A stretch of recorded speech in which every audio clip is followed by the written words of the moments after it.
আজকের এই ভিডিওটা অতি গুরুত্বপূর্ণ। দেখা মাত্র প্রত্যেকটা বাংলাদেশী নাগরিক এটা ভিডিওটা শেয়ার করে দিবেন, কারণ আমি যে তথ্যগুলো দিচ্ছি। সুতরাং আমাদের দিকে আঙুল তোলার আগে নিজেদের চেহারা দেখুন, না হলে ওই আঙুল কিন্তু আমরা কেটে দেব। রাফায়েল বিমানের ভয় দেখায়। আরে ভাই, আছে কয়টা রাফায়েল বিমান? ওটার কাজ কি? বোমা বহন করা। এই যে বীর বাংলাদেশিদের ওই জন্যে ভয় দেখা কি জানেন? রাফায়েল বিমান নাকি বাংলাদেশে আসলে আমরা নাকি টয়লেট করে দেব। তাহলে বোঝেন, আমাদের টয়লেট করতে রাফায়েল বিমান লাগে, আর আপনাদের তো টয়লেট আসলে রাস্তার ধারে বসে পড়েন, নিজেরা চলতে পারেন না। আপনাদের নায়িকারা শরীর সংক্ষিপ্ত কাপড় পরে সেটা প্রদর্শন করে যা টাকা কামাই তাই দিয়ে চলেন। মনে রাখবেন, আমরা যদি একবার লুঙ্গিটা মালকাছা মারি, কি লুঙ্গিটা যদি একবার মালকাছা মারি, দিল্লি পর্যন্ত খবর হয়ে যাবে।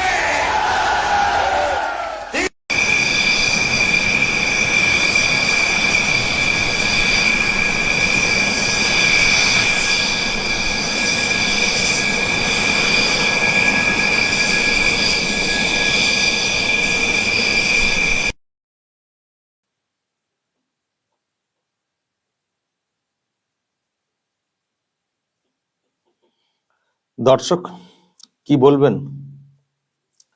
লুঙ্গিতে একবার যদি মালকোচা মারি, দিল্লি পর্যন্ত খবর হয়ে যাবে।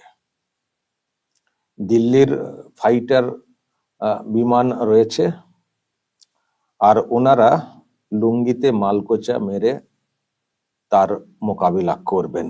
প্রকাশ্যে মঞ্চে এই বক্তব্য রেখেছেন বিএনপির যুগ্ম মহাসচিব হাবিব উন নবী খান সোহেল। বক্তব্য রেখেছেন ফাইটার যে বিমান রয়েছে সেই প্রসঙ্গে কথা বলতে গিয়ে ওনারা ওনাদের লুঙ্গির জোর দেখিয়েছেন। লুঙ্গিতে যদি আমরা একবার মালকোচা মারি বলতে ওই ভাঁজ করে বাঁধা আর কি, বেঁধে সব ছুটবেন আর কি, তো তাতে করে দিল্লি পর্যন্ত খবর হয়ে যাবে। এই কথা বা এই চ্যালেঞ্জ ছুঁড়েছেন এই নেতা বাংলাদেশে। প্রিয় দর্শক, আমি শফিকুল ইসলাম এবং আপনারা দেখছেন আরামবাগ টিভি। হ্যাঁ, শুভেন্দু অধিকারী এই ফাইটার বিমান নিয়ে একটা কথা বলেছিলেন যে ওনারা এইসব কথা বলছেন, যদি এদিক থেকে দুটো ওড়াই তো ওদিকে তো সব কাপড়েতেই টয়লেট হয়ে যাবে বলেছেন শুভেন্দু অধিকারী। তো তারই একটা প্রেক্ষিতে বক্তব্য রেখেছেন এই নেতা হাবিব উন নবী খান সোহেল, যে নামটা জানতে পারছি খুবই জটিল একটা নাম। তো এইসব কথা উনি বলেছেন। তো দর্শক বলুন আপনাদের যা মত। লুঙ্গির জোর দেখাচ্ছে বাংলাদেশ, এইসব নেতারা লুঙ্গির জোর দেখাচ্ছেন। লুঙ্গি মালকোচা মেরে যদি ছুঁটতে পারি, তো আমি একটা এরকম ছবি বের করলাম আর কি। এটা বাংলাদেশের কিনা জানি না, লুঙ্গি পরে সব তৈরি হওয়া একটা ছবি আর কি।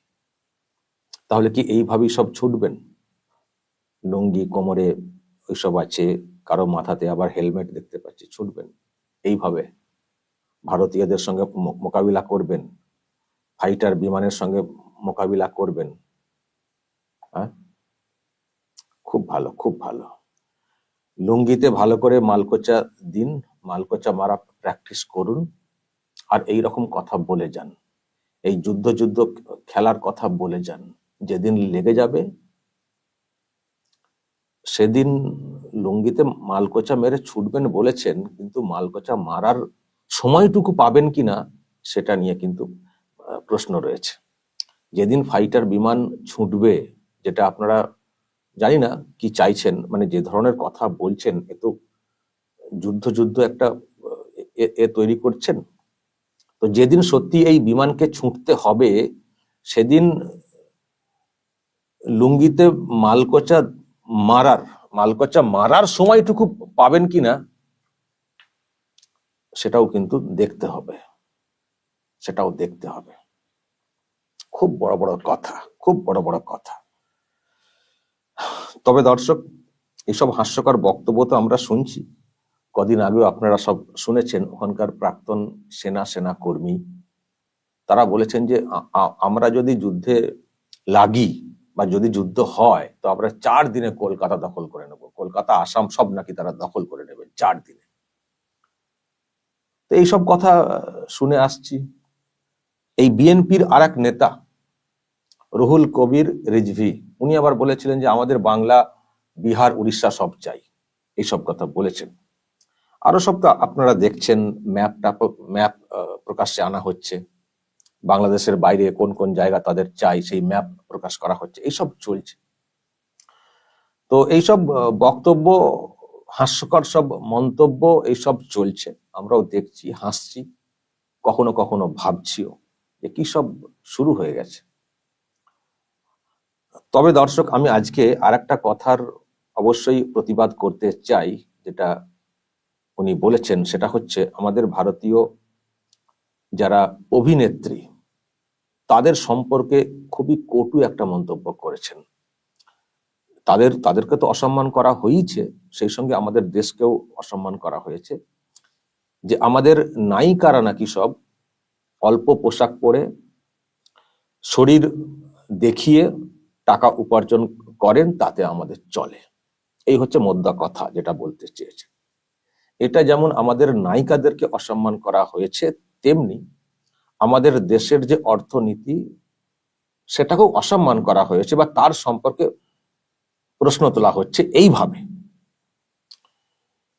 তো নিশ্চয়ই এর প্রতিবাদ দর্শক আপনারাও করবেন, কিন্তু আমি এই ক্ষেত্রে একটা প্রশ্ন করতে চাই, যারা আমাদের এই বাংলার অভিনেত্রী রয়েছেন, যারা বাংলাদেশে মাঝে মধ্যেই শুটিং এ যান বা গিয়েছিলেন, আমি তাদের উদ্দেশ্যে বলতে চাই যে এটা কি আপনারা শুনেছেন?